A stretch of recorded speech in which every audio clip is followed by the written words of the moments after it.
Good afternoon, Facebook land, or YouTube, LinkedIn, my website, wherever this goes.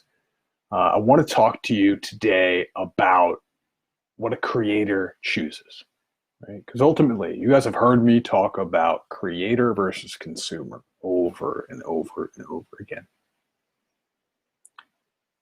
And I want to talk about the choices that creators make, because creators are responsible. They're able to choose their response consciously in any moment. They don't tell lies about their lack of capacity to choose. Right? So a creator chooses courage over comfort. And this is a way I've lived for many years now. This is what's helped me create a life that I really enjoy, that more days than not, I feel excited to wake up, to live the life I live, and I feel grateful and privileged and in love with what I have in my world. But a lot of us walk this world, and I used to be one of them, full of resentment, full of fear, feeling stuck all the damn time, right? And you guys have heard this from me before if you pay any attention to my content. I used to think that I would always be the kind of person that was socially awkward. I used to think that I'd always be the kind of person that would be morbidly obese. I used to think that I was always the kind of person that wouldn't be able to find the love he wanted. And when he had a relationship, he held on for dear life rather than creating a great relationship. I used to think that I would never be able to do anything other than retail sales and retail store management and leadership. And that if I were to ever leave the industry, no one would pay me anything more than minimum wage. And all these things are lies. And they're predicated on a central lie. There's this one central lie, and it's pretty simple. I can manufacture and engineer safety. So a consumer is taught by our outside world that if we get the right degree, if we get the right house, if we get the right car, if we live in the right neighborhood, if we follow step 1, 2, 3, 4, 5, 6, 7, 8, 9, 10, 11, 12 in life, that we will always be safe, that we will always have what we want, that we will be happy. Okay?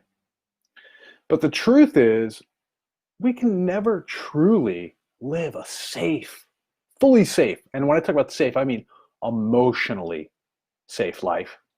If we want to have a great life, if we want to have a great relationship, we want to have a great career, if we want to start a business, we want to do the work that we love, we can never be fully safe. We have to take risk. We have to choose courage, which is the choice to act in the face of fear.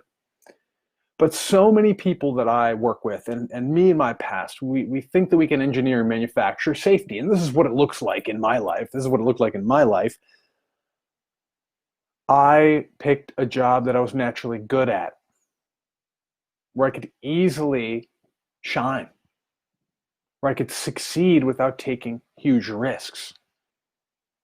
I picked a relationship where I chose never to speak my truth. When things were happening that weren't in alignment with how I wanted my life to be, I didn't speak up. I abdicated choice whenever possible. I gave her power to choose everything we did, what restaurant we went to, where we went on vacation, stuff we bought for the dogs, which particular brand of pasta sauce, whatever it was.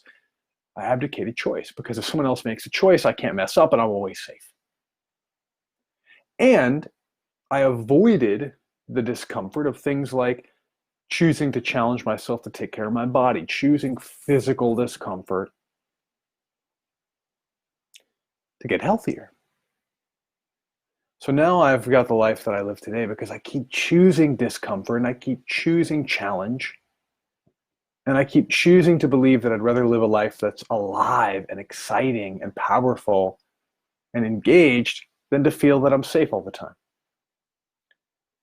So working with a client today, we were going over something he wanted to work on, which was the fact that he bites his tongue a lot at work and at home. He has opinions, he has visions for how things can be, he has feedback, he has ideas, but he doesn't share them. He gets into the practice of just holding back. And as we're drilling down deeper into all the reasons why he holds back, let's say work, for example, we kept coming up with a realization, right? So I asked him, well, so why don't you speak up? He goes, well, if I'm right, I create more work for people and people may not like me. Okay, and what else? Well, if I'm wrong, then people won't listen to me as much. Or other people might be uncomfortable when I point out some flaw in our product. Or I've gone ahead and spoken up before and people agree with me, but we still don't take action. And when I ask them deeper and deeper questions, why is this bad? Well, what's the risk if that happens? Well, what goes wrong if you do have more work to do, if people are upset with you? What's wrong with someone telling you that they don't agree with you? What's wrong with having more work, right? All these things that he kept bringing up, I can't remember all of them right now. I don't have notes in front of me, but the point is, every single one of them, I finally said, every single one of these, the only thing that you can tell me that goes wrong is that you're uncomfortable or someone else is uncomfortable. So the truth is, it's time to choose courage over comfort. It's time to practice it. There's nothing I can do. There's no fundamental belief that I can really shift for someone to allow them to actually understand that what they want to do, speaking up for themselves, enforcing boundaries, focusing on excellence, committing to a certain way of being, and boom, putting down your boundaries when things are getting in the way of that. There's nothing I can do to convince you that you will always be safe, because you won't always be safe. And there's nothing I can do to convince you that you'll always be comfortable, because you won't always be comfortable if you're lucky. So it was as simple as this. I asked him, okay, so what needs to change? What needs to change in the environment, in the workplace? What needs to happen? What needs to shift for you to feel safe taking these risks? And he literally couldn't come up with anything. He just kept saying, well, I actually have to take the risk and find out that I'm okay. I actually have to have people upset with me and realize it's not the end of the world. So that's exactly what we did. We came up with a series of courageous challenges for him this week in the workplace. And he's now going to get the experience of feeling the discomfort and moving through it. So if you take nothing from this video, if you watched any of it, I want you to do this one thing. Make a list of the things that you do on a daily basis to engineer or to manufacture safety. Make a list and then take a look at that list and simply ask yourself, will they really keep me safe? And are there actually risks involved here?